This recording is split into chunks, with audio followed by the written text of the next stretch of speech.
y'all, I'm Alex. Today I'm going to go over how you can do an axe kick in 3 easy steps. Now let's get started.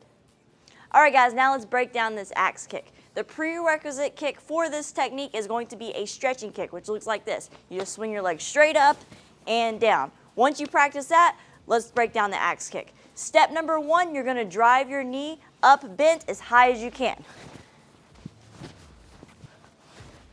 Step number 2, once you drive your knee up as high as you can, you're going to extend your leg at the top.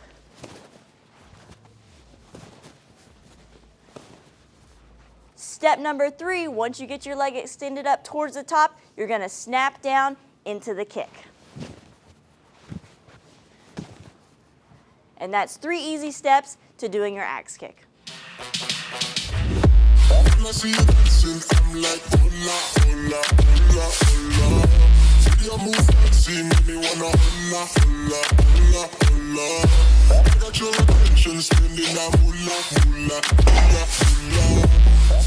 I hope you all enjoyed this video. Make sure to let me know what other kicks you would like to see broken down in the comments down below. Thank you all so much for watching. Don't forget to subscribe, like us on Facebook, follow me on Instagram, and if you guys would like a one-on-one lesson with me, visit alexwongtkd.com for more details. I'll see you guys in the next video.